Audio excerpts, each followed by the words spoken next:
So I find that social media has a major thing to do with the conversation in terms of dating, because expectations are set so high. I think it's people expect. I think it raises women's expectations more than men. I think it raises men's. I think it raises. How does it raise men's? Because women's DMs are flooded. They are. That's true. Yeah, and so it gasses women up and think they're hotter than they are, because you can be an average chick and have an NBA player slide into your DMs. It kills your confidence. It's like, but as a dude, you're not. I mean, don't get me wrong. I don't think it's great either way. Sally, but I do think there's an issue in terms of it sets expectations to be higher, and then when you have so much access to speaking to hundreds of women on a daily basis, men also become more picky. Hold up. But why though? But it's a small percentage of men that are picky, because again, most 20%. Yeah. Yes. No, it's and that's what I'm saying. You're right. It is harder to get the small percentage of guys to commit. Because if you find this guy attractive, a lot of other women probably do too. Why would he commit when he can just bang a bunch of chicks? Let's put all the 20% on an island somewhere, and we'll all live happy ever after. You would go to the island. Why am I going to the island for? No, but in that 20%. Don't tell me where the island is. Don't give me a boat. Where's the island? Where's the boats? What is the exact time and location? I'll swim. I'm a good swimmer.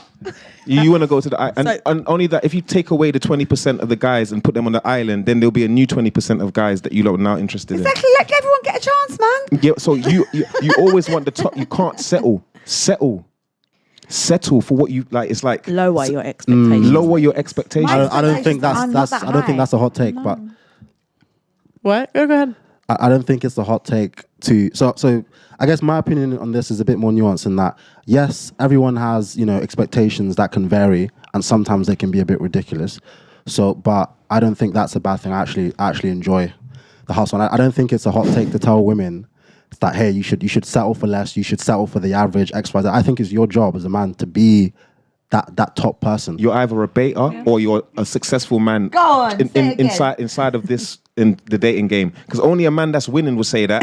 Or you know what I'm saying? No, I will tell you, I'm not necessarily winning. I could be doing better, but and I think I'm far from a beta. That's just my nature. Are you virgin?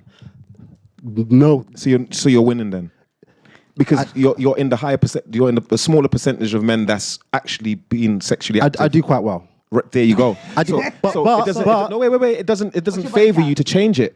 Maybe like 40s, 50s. I'm very picky though. But I think it's more about like the attitude though. I think it's more like, because when I say I do quite well, but I probably go out more than you. I probably put in more time and energy into understanding the game than you. I probably had more experiences that have affected my dating experience than all these people. So people act like, it just happens. It takes work, and I'm gonna keep working on it. You're right. There is a group of men that are addicted to corn. Right? They just play video games. They're not working on themselves, and they have bad results. And you don't really feel bad for them for having bad results. But on the other hand, you have women that are super overweight asking for a guy that makes 6 figures, and you don't see that type of male delusion.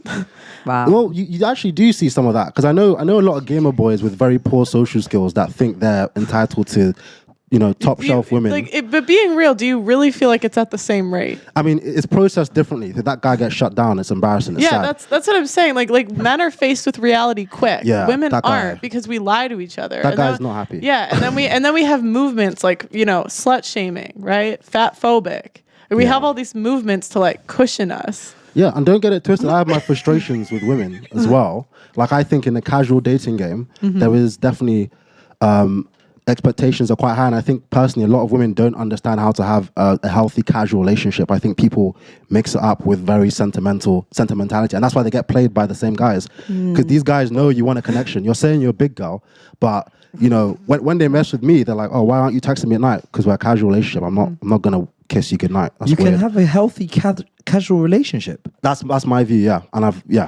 do. Absolutely. I think so, definitely. It just takes maturity. You just have to be transparent. Be transparent, be mature. Yeah. You lot are playing with fire. I don't playing with fire. think Maybe I am women are. fire. I don't think women are biologically predispositioned for it. Like No. statistically, they're not. They're not. And I think as a guy, you're like, yeah, you can have a healthy casual relationship because that's a man's point of view. And some girls can do it, but like in my experience, typically like they've just had a bunch of sex to the point they don't care anymore. In my But you're saying experience, every time we orgasm, we fall in love with this guy. So the casual relationship, N- we're gonna. not every time. I'm saying early on. Yeah. So girls typically bond more with the first couple of guys they slept with. yeah. Okay. And they tend to do that through orgasm. Yeah. I bonded with my having partner. enough orgasms. Here's the problem. Yeah? In my experience, though, that the women who tend to be able to do this, they tend to be older. They tend to be like over 27. Yeah. They don't necessarily have a high body count, but they're normally very educated.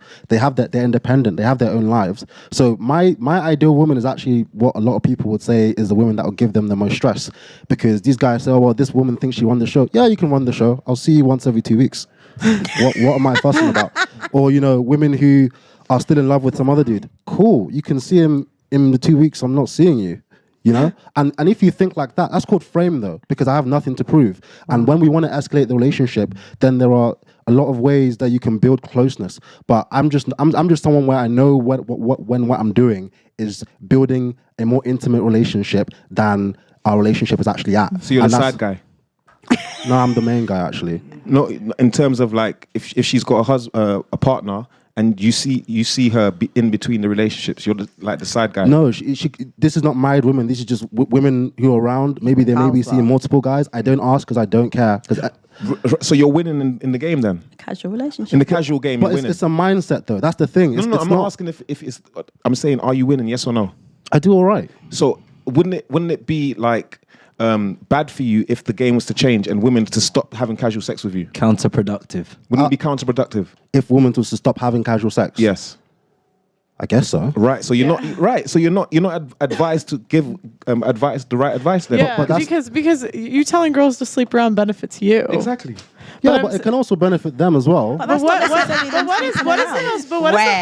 what is the most conducive to building families? A stable emotional relationship. I guess. Yeah. And so, like, that's why you see 50% of women over 30 being single and childless. And then you have the least happy group of women are 45 that make over $50,000 per year. Mm-hmm. That's the least happy group of women. So casual relationships leave women unhappy in the long term if they don't have a family. Yeah, but that also depends on the mentality of the people around them, the men at the time. So a woman you can consider quite pious now, you could go back 10 years and she's now someone who is acting completely wilding out. Oh, yeah. Part of it is like the Birth control society changed, you're in. Birth control changed dating forever. Yeah, absolutely. Like that in a way you can't go back. Absolutely. But yeah, I personally, I don't think casual sex is the worst thing. But it has to be approached with care. It's not something you do carelessly. This idea that, just sleep around, shag whoever you want, whatever, is the reason that a lot of these girls are out here getting played and crossing two things, casual and intimate. And they don't even know. But I know, innit?